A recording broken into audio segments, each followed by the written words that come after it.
ધોરણ 7 સાવી પાઠ 1 મિત્રો ભાગ 8 આપણે ગયા ભાગમાં જોયું કે રજપૂતોની રાજ્ય વ્યવસ્થા કેવી હતી. હવે આપણે જોઈશું ભારત પર વિદેશી આક્રમણો.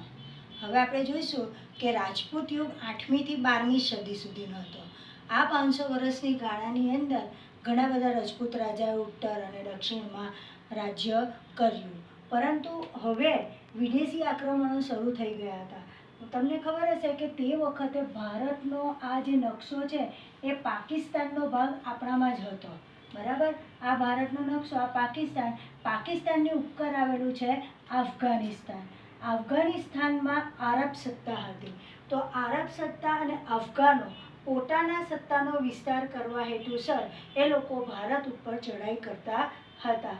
હવે એ મુસ્લિમ પ્રજા ખૂબ જનૂની હતી અને એ જનૂનને કારણે એને સત્તાનો વિસ્તાર કરવા કે અહીંયાની સંપત્તિ લૂંટવા માટે કે ઘણા બધા કારણોસર વિદેશી આક્રમણો આપણે થયા. એમાં આપણે મુખ્ય આક્રમણો કયા છે એ વિશે આજે જોઈશું. પહેલાં આપણે જોઈએ તો આરબ રાજ્યનો વિસ્તાર કરવાના હેતુથી મુહમ્મદ ઇબ્ન કાસિમે આક્રમણ કર્યું.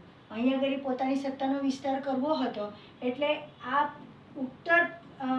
ઉત્તર પશ્ચિમ સરહદેથી એ અહીંયા આગળ ઉપરથી આવી ગયો અને એને અહીંયા આગળ હુમલો કર્યો. પરંતુ તે વખતના રાજાઓએ એમનો સામનો કર્યો એટલે સત્તા સ્થાપવામાં નિષ્ફળ ગયો.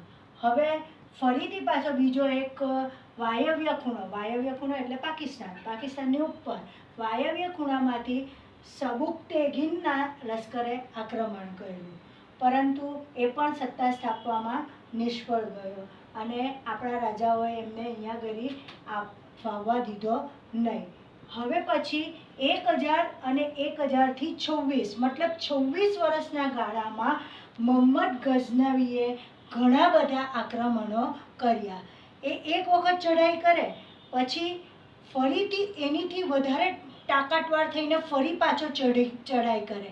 એમ એક પછી એક દરેક વર્ષે એ પોતાની સત્તા પોતાનું લશ્કર વધારે શક્તિશાળી કરીને ભારત ઉપર આક્રમણ કરતો હતો.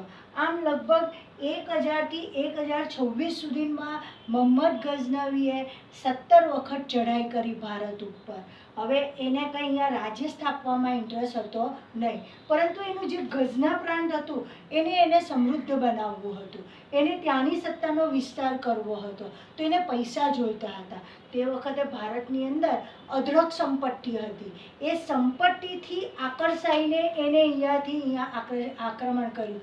દરેક વખતે જેટલા આક્રમણ એ કરતો હતો એ દરેક આક્રમણ વખતે એ ઘણું બધું ધન લૂંટીને એ પોતે જતો હતો.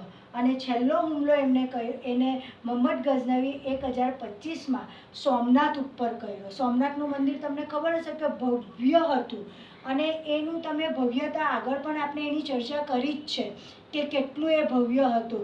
સોનાના થાંભલા હતા, સોનાનો ઘંટ હતો, લાંબી સાંકળ સોનાની હતી, હીરા રત્ન જડેલા આખા થાંભલા ઉપર વેલપાનની ડિઝાઇનો હતી. એની જે ભોંયરું હતું તે સોના ચાંદીના સિક્કાથી ભરેલું હતું. એ સંપત્તિ એ લૂંટી ગયો.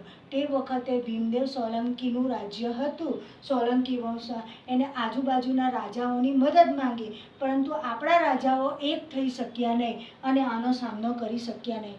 પરિણામે સોમનાથ ઉપર ચઢાઈ કરીને પુષ્કળ ધન લૂંટીને પોતાના ગઝના પ્રાંત જતો રહ્યો. આમ ભારતની અંદર અફઘાન સત્તા સ્થાપવામાં લગભગ બધા નિષ્ફળ ગયા, પરંતુ 12મી સદીના અંત ભાગમાં શિહાબુદ્દીન ગોરી એ આક્રમણ કર્યું. તો તે વખતે આપણે આગળ બી કહ્યું જ છે કે અજયપાળની પત્ની નાયકા દેવી હતી, તો એને સખત હાર આપેલી હતી. એક વખત સખત હાર આપી પછી એ થોડો વખત શાંત રહ્યો. ફરી લશ્કર અને પાછી વધારે તાકાત ભેગી કરીને તોપ ઘોડાઓને બધું લઈને એ ફરી આક્રમણ કર્યું. દિલ્હીના તરાઈના યુદ્ધમાં, તરાઈનું મેદાનમાં તરાઈનું યુદ્ધ થયું પૃથ્વીરાજ ચૌહાણ સાથે. પૃથ્વીરાજ ચૌહાણે ત્યારે પણ આજુબાજુના રજપૂત રાજાઓ પાસે મદદ માંગી, કોઈએ એને મદદ આપી નહીં અને અંતે પૃથ્વીરાજ ચૌહાણ હારી કર્યો, શિહાબુદ્દીન ગોરી જીતી ગયો અને ત્યારથી દિલ્હી ઉપર મુસ્લિમ સત્તાની સ્થાપના થઈ.